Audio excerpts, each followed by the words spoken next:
آج کل کے حالات کے پیش نظر ایک فوارہ آپ ضرور ساتھ رکھیں. یہ فوارہ ہے، اس میں پانی بھرا ہوا ہے، آن لائن ہم نے اس کو منگایا تھا. اس کا فائدہ یہ ہے کہ آدمی اگر حرم میں بیٹھا ہوا ہے اور اس کا وضو ٹوٹ گیا، اب اگر آپ حرم سے باہر نکل کر واپس جانا چاہیں تو یہ ممکن ہی نہیں. پولیس والے جانے نہیں دیتے، بھیڑ اتنی ہے. اب وضو ٹوٹ گیا، جگہ بھی سنبھالنی ہے، نماز بھی پڑھنی ہے جماعت کے ساتھ، اور وضو بھی کرنا. اب کیا کریں؟ تو آپ ایسا اپنے ہینڈ پرس کے اندر ساتھ میں ہر وقت پانی بھر کے رکھیں اور اس سے آپ وضو کر لیں. اس سے وضو کرنے کا طریقہ بہت آسان ہے. جیسے میرا کندھے کا رومال ہے، یہ چھوٹا سا جو نیپکن آتا ہے تھوڑا موٹے والا، وہ اپنے ساتھ ہر وقت رکھیں، اس کو گود میں بچھا لیں، ٹھیک، اور آستین چڑھائیں.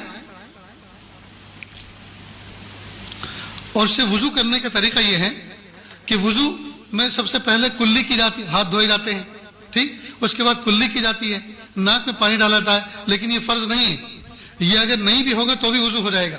سب سے پہلا فریضہ کیا ہے؟ چہرے کا دھونا، پیشانی کے بالوں سے ٹھوڑی کے نیچے تک، ایک کان کے لو سے دوسرے کان کے لو تک.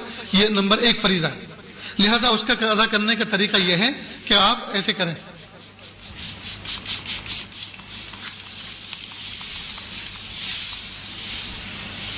دیکھو میرا منہ بھیگ گیا نا، اس کو میں نے مل لیا. اور شریعت کا فقہ کا اصول یہ ہے، جس عضو کو دھونا ہے اگر اس میں سے 1-2 قطرہ پانی ٹپک گیا تو وہ دھلا ہوا سمجھا جائے گا. یہ تو قطرات تو ٹپک گئے تو چہرہ دھل گیا. اب ہاتھ دھونا ہے جی. دوسرا فریضہ انگلیوں سے لے کر کوہنی تک، کوہنی سمیت اپنا پورا ہاتھ دھونا، دونوں ہاتھ دھونا. تو اس کا طریقہ یہ ہے کہ آپ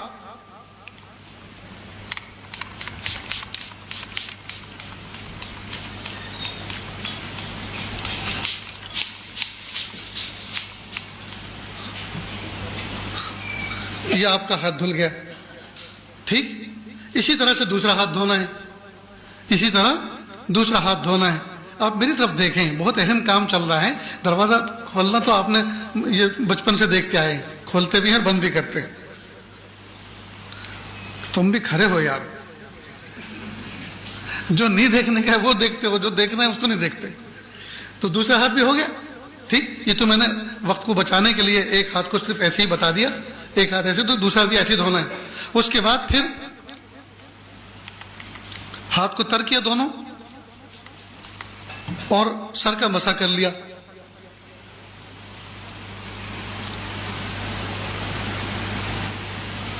ہو گیا مسح.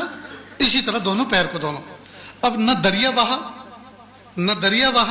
نہ نالی چلی، نہ جو ہے کسی کو کراہت ہوئی، آسانی کے ساتھ بیٹھے بٹھائے اپنی جگہ پہ حرم میں آپ نے وضو کر لیا. ایسا ہی آپ جہاز میں کر سکتے ہیں، ایسا ہی آپ بس میں کر سکتے ہیں، ایسا ہی آپ ٹرین میں کر سکتے ہیں، اور ایسا ہی آپ ہر مجمع میں کر سکتے ہیں، اور آپ باوضو رہیں گے. سمجھ گئے دوستو؟ تو آپ اس طرح کا پرچیز کر لیں، اپنے ساتھ بھی رکھیں.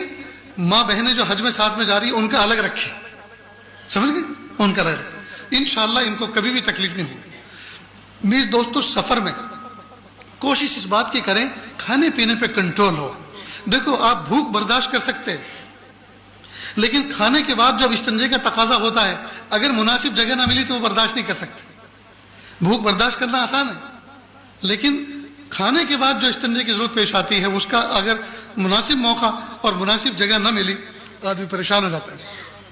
تو کھانے پہ کنٹرول رکھیں.